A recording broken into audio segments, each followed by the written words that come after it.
What's going on, guys? Alec here from Oz Fury Gaming. So we're going to be taking a look at this week and what's come up with 2.6.2 and all the other information from the ATV. So let's get stuck into it. So this week, guys, the Buccaneer was released to 2.6.2 during the PTU, and also now 2.6.2 is live. So the Buccaneers come for sale at $110 USD, as well as the rest of the Drake lineup. Now this is the technical overview for the Buccaneer as is released from 2.6.2, just to let you guys know. From there, they've got the cutlasses, the black, red, and blue for sale. The red and blue aren't always for sale, so grab one of those if you want them. As well as the dragonflies for sale at 35 USD. The dragonfly will fit inside a cutlass too, by the way.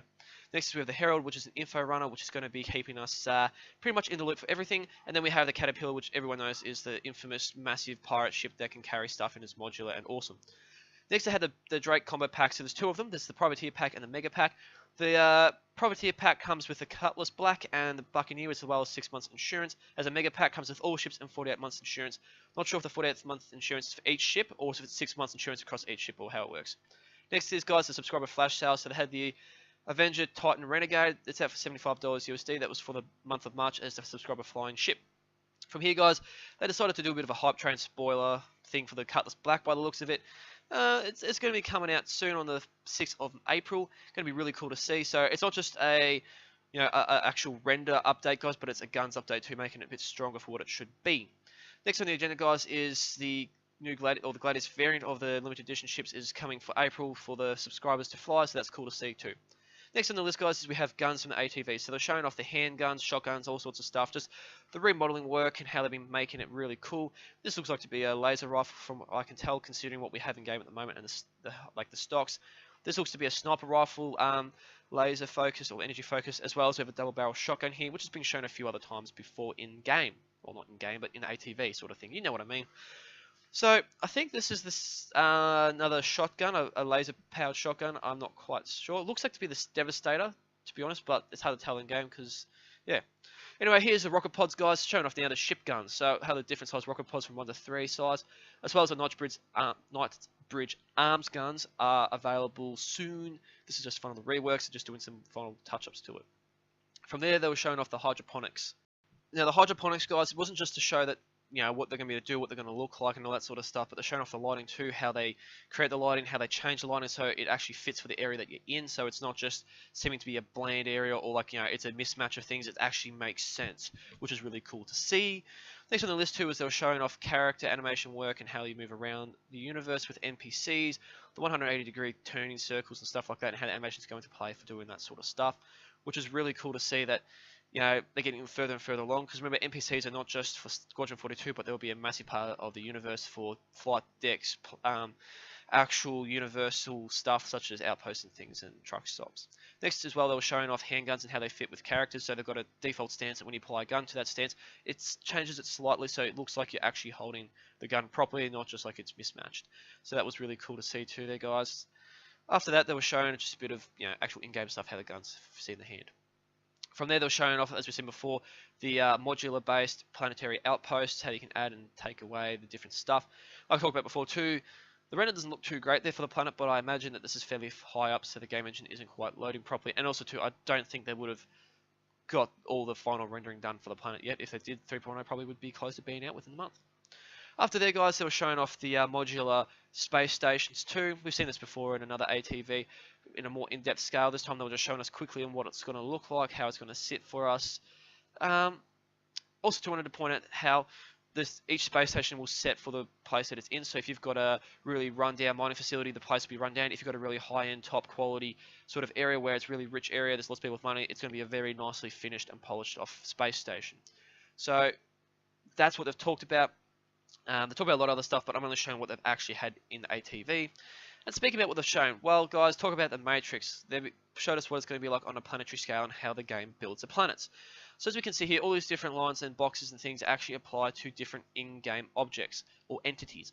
So basically, this across here, it could be a road or it could be a pipeline, it could be whatever. And as you can see, what I mean by Matrix is still the green and the different sort of the coding sort of build look, as one may call it. So as they fly across, you can see all the different boxes for the different landscapes and the entities there. And as they'll zoom in on this spot here, I was at first like, what the hell is this? Is it like a space station? Or is it meant to be like a massive building? And as we'll see in a second, it's actually a mining area. That's a drill to the right from what I can tell. And as we zoom in, you'll see there's actually a few buildings, a few houses, what looks to be a little jetty type thing looking out across the lake there. So that was really cool to see all that work being done. From here, guys, they're showing off more of the character animation work. So this shows off how they create animation. So they've got like thousands of animations, but this is just for walking and the transitions between the different speeds. So instead of getting animation and speeding up, slowing it down, no, they actually created different animations for it. And this can be seen here as they move the red dot around. It shows how the character walks, right? So as you put it within a different quadrant, changes how the character moves around. Now I've sped this up to 3 times, so it's not obviously this quick. But yeah, that was cool to see. And then they're just showing here too how you can create a line and how you can create the character to move around towards that line for NPCs. So that was really cool to see too, guys. Just some really great tech all around, to be honest, in this ATV. Next on the agenda, guys, was the planetary look. So I'm a big fan of rocks, as you probably know, with asteroids and shit. And what am I really hyped about here? Well, let's take a quick look at all the freaking like actual environmental clouds, the dust, the rocks. Okay, it's just a rock, but a lot of details gone into making the landscape. And as you can see here, you'll be able to see the mirage of the desert as the heat sort of starts to lift up, and it's really cool to see how it all comes together. From there onwards, guys, they're showing off some other different places. So this looks like to be a moon, which I'm imagining could be yellow. I don't know. They didn't actually talk about what one's going where, but just the lighting and the different environmental effects and things is just so beautiful to see. And I really applaud CIG for taking the time to build this stuff right. A lot of people were giving it shit before Mass Effect Andromeda came out, then they saw what happens when a game gets rushed, and now people understand why CIG take their time because they want to get it right. And I'm thanking them so much for getting it right because I'm really keen for this game to be right.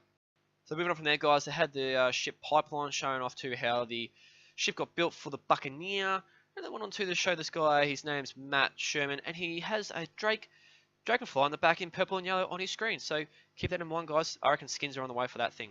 Also here they're showing off the Buccaneer, guys. Note they've got an Apocalypse Arms chain gun on the top. That's what it looks like to me anyway, from my experience. So that would be a great addition if you guys are looking at upgrading your ship on the Buccaneer, but I've got a video talking about the Buccaneer later. Now, here they've got the sanity check and flight ready, guys. So they're showing here how they got the Cutlass, and they've got a Gladius variants and stuff, and they're sort of showing how they got all these different ships, and they basically put it together to make it fit and work for the Buccaneer. And this is how they build all those ships to keep a sort of signature for the ships throughout the game. For, you know, like if you've got Anvil, if you've got Aegis, if you've got Drake. Now they're showing off here the actual Buccaneer and how they got the engines to work and the different effects for that. And then the two went on to show how they talked about the different cockpits, you know, your heads-up display for the ships and how they got it nice and fresh. And this looks to be a Hornet, guys, which could be the F7A Hornet. Who knows? There's a lot of speculation about that. But we're here to talk about the Buccaneers. So as we can see, the Buccaneers really nice. In my review, I noted that it's a cross between an Anvil and an Aegis sort of build, so that was really cool to see too. So if you guys want more information on the pipeline, all the people who go into building it, because there's a huge team that goes to just building the ship and get it in-game properly, then I'd recommend go checking it out. Like here they're showing you how the parts blow off the ship and how different guns will do different damage, talking about ballistics versus laser and that sort of thing. So just don't mind that frame rate, it's not me, it's actually the video. So also here, guys, are showing off the destruction model for the Buccaneer and how it all sort of comes together and how it all works and what it means. So with all this being said, guys, I hope you enjoyed the video. I've just tried to keep it short and all the major information in the game. So I hope to catch you in the verse, and toodaloo.